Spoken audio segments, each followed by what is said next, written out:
Hi hello welcome to அடிங்கப்பா ஆஹா சமையல். இன்றைக்கி நம்ம சேனலில் பார்த்தீங்கன்னா ரொம்பவே ஈஸியாக செஞ்சிடலாம். இப்போ பார்த்தீங்கன்னா சிக்கன் 65 வந்து எவ்வளோ ஜூஸியாக சூப்பராக செய்யலான்னு பார்க்கலாம்.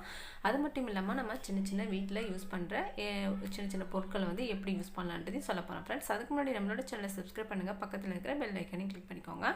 அப்போ தான் நான் கொடுக்குற ஒவ்வொரு வீடியோ உங்களுக்கு நோட்டிஃபிகேஷனில் வந்து சேரும் ஃப்ரெண்ட்ஸ். இப்போ எப்படி செய்யலான்றதையும் பார்த்துடலாம். இப்போ பார்த்தீங்கன்னா ஒரு பவுல் ஒன்று வச்சுக்கோங்க. அந்த பவுலில் நான் வந்து 200 கிராம் வந்து சிக்கன் வந்து எடுத்திருக்கேன். நல்லா ஃப்ரெஷ்ஷான சிக்கனை வந்து வாங்கிட்டு வந்தேன். நல்லா ஒரு 7 தடவை நல்லா வந்து கழுவிட்டேன். அது அப்போ தான் நமக்கு வந்து கவுச்ச ஸ்மெல் வந்து இருக்காதுங்க. இப்போது இது கூட வந்து நம்ம வந்து காஷ்மீர் சில்லி வந்து நான் வந்து சேர்த்துக்க போகிறேன். உங்களோட காரத்துக்கு ஏற்ற போல் நீங்கள் வந்து சேர்த்துக்கோங்க. நான் வந்து 1 டீஸ்பூன் தான் சேர்த்துக்கிட்டேன். தேவையான அளவுக்கு உப்பு சேர்த்துட்டு இது கூட நம்ம இஞ்சி பூண்டு வந்து சேர்க்க போகிறோம். இஞ்சி பூண்டு சேர்க்கறதுனால நமக்கு அந்த பச்சை கவுச்சை வந்து அடிக்காது. அதனால் வந்து இஞ்சி பூண்டு வந்து சேர்த்துக்கலாங்க. இது கூட வினிகர் வந்து நான் சேர்த்துக்கிறேன். வினிகர் சேர்க்கறதுனால நமக்கு வந்து நல்லாவே சூப்பராக இருக்கும். லெமன் இருந்தால் கூட நீங்கள் சேர்த்துக்கலாம். நான் அதுக்கு பதிலாக தான் வினிகர் வந்து 2 ஸ்பூன் வந்து சேர்த்துக்கிட்டேன். நமக்கு கொஞ்சம் புளிப்பு தன்மை கிடைக்கும். இது கூட கார்ன்ஃப்ளவர் மாவு வந்து சேர்த்துக்கோங்க. அந்த கார்ன்ஃப்ளவர் மாவு வந்து சேர்க்கறதுனால நம்மளோட சிக்கன் வந்து நல்லா மொறு மொறுன்னு இருக்குங்க.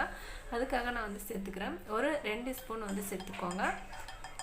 இது கூட நம்ம ஒரு முட்டை வந்து சேர்த்துக்கலாம். இந்த முட்டை பார்த்திங்கன்னா சேர்க்கறதுனால அந்த சிக்கன் வந்து நல்லா சாஃப்டாக இருக்கும், நல்லா புசு புசுன்னு உப்பு வரும். அதனால நான் வந்து முட்டை வந்து சேர்த்துக்கிட்டேங்க. இது கூட நம்ம வந்து 1/2 டீஸ்பூன் அளவுக்கு சோயா சாஸ் வந்து சேர்த்துக்கலாம். சோயா சாஸ் பார்த்திங்கன்னா ஆப்ஷனல் தான், இருந்துச்சுன்னா சேர்த்துங்க, இல்லைன்னா ஸ்கிப் பண்ணிக்கோங்க. இப்போ நல்லா மிக்ஸ் பண்ணி எடுத்துக்கோங்க. நம்ம ஃப்ரிட்ஜில் வச்சு முட்டையை யூஸ் பண்ணதுனால கொஞ்சம் தண்ணியாக இருக்குது. இது கூட 2 டீஸ்பூன் அளவுக்கு திரும்பவும் வந்து கார்ன்ஃப்ளவர் மாவு வந்து சேர்த்துக்கலாம். நல்லா பிசைஞ்சு ஒரு 15 நிமிஷம் அப்படியே வந்து ஊற விட்டுடுங்க. நல்லாவே வந்து ஊறி நல்லா சூப்பராக ஜூஸியாக அதில் இருக்கிற காரம் உப்பு எல்லாம் வந்து இறங்கிடுங்க. இப்போது இது கூட ஃபுட் கலர் வந்து சேர்த்துக்கிறேன். ஃபுட் கலர் பார்த்திங்கன்னா ஆப்ஷனல் தான், நீங்கள் வேணும்னா சேர்த்துக்கோங்க, இல்லைன்னா ஸ்கிப் பண்ணிக்கோங்க. இப்போது நம்ம ரோட்டு கடையில் கிடைக்கிற போல் அந்த டெக்ஸ்சரில் கிடைக்கணுன்றதுனால நான் வந்து ஃபுட் கலர் வந்து சேர்த்துக்கிறேன். இப்போது இது ஒரு 15 நிமிஷம் அப்படியே ஊறட்டும். நல்லா ஊறினதுக்கப்புறம் நம்ம வந்து எண்ணெயை வந்து நல்லா சூடு பண்ணிவிட்டு நல்லா சிம்மில் வச்சுக்கோங்க. இது ஒவ்வொரு பீஸாக நல்லா எடுத்து நம்ம வந்து பொரிக்கணும். இந்த சிக்கன் வந்து பொரிக்கிறது பார்த்திங்க அப்படின்னா ரொம்பவே வந்து முருவலாக வந்து பொரிக்கக்கூடாதுங்க. இப்போது நல்லா சாஃப்டாக இருக்கணும், மெதுன்னு இருக்கணும். அப்போ தான் நமக்கு வந்து இந்த சிக்கன் வந்து சாப்பிட்றதுக்கு நல்லா டேஸ்ட்டாக இருக்கும். நம்ம ரோட்டு கடையில் கிடைக்கிற போல் அந்த பக்குவத்தில் கிடைக்கும். ரொம்ப வந்து முறுமுறுலாம் ஆயிடுச்சு அப்படின்னா இதோட டேஸ்ட் வந்து மாறிடும். சாப்பிட்றதுக்கு அந்த அளவுக்கு வந்து டேஸ்ட்டாக இருக்காது. இப்போ பார்த்தீங்கன்னா நம்மளோட சிக்கன் வந்து எக்கெலாம் வந்து சேர்த்துருக்கோம். நல்லா புசு புசுன்னு மேலே வந்து உப்பி வந்திருக்கு.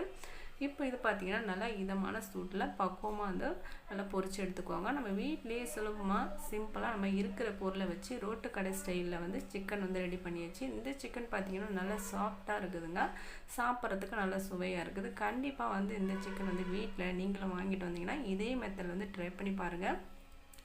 ரொம்ப ஜூஸியாக சூப்பராக இருக்குங்க. நம்ம போட்டிருக்கிற பொருளெல்லாம் பார்த்திங்கன்னா ரொம்பவே செம்மையாக இருக்குது. இப்போது நல்லா வந்து வெந்துருச்சு பாருங்கள். நம்ம சலசலப்பெலாம் அடங்கிருச்சு. இந்த சிக்கன் வந்து நான் எப்படி இருக்குன்னு சொல்லிவிட்டு எண்ணெயை நல்லா வடிச்சிட்டு நம்ம வந்து ஒரு பிளேட்டில் வந்து சேர்த்துட்டு எப்படி இருக்குன்னு நான் புட்டே காமிக்கிறேன் பாருங்கள். இந்த சிக்கன் வந்து ரொம்ப வந்து ஹார்டாக வந்து வறுக்கக்கூடாது, பொரிக்கக்கூடாது. இப்போது இந்த சிக்கன் வந்து பார்த்திங்கன்னா நல்லா மெதுன்னு இருக்கணும், நல்லா ஜூஸியாக இருக்கணும். நம்ம அந்த மாதிரி எடுத்தோம் அப்படின்னா தான் நல்லாயிருக்கும். இப்போது இந்த கடாயில் இருக்கிற எண்ணெயை வந்து ரொம்ப நாளைக்கு வச்சு யூஸ் பண்ணாதீங்க. ஒரு நாள் இல்லைன்னா மறுநாள் யூஸ் பண்ணிவிடுங்க. ரொம்பவே அப்போ தான் நல்லது, இல்லைன்னா உடம்புக்கு ரொம்ப கெடுதல். இப்போ நம்ம பொரிச்சு வச்சுருக்கிற இந்த சிக்கன் பார்த்திங்கன்னா ரொம்பவே ஈஸியாக ரெடி ஆகிடுச்சு. இந்த சிக்கன் வந்து பிடிச்சிருந்தா லைக் பண்ணுங்கள், ஷேர் பண்ணுங்கள், மறக்காமல் சப்ஸ்கிரைப் பண்ணுங்கள் ஃப்ரெண்ட்ஸ். நன்றி, பாய்.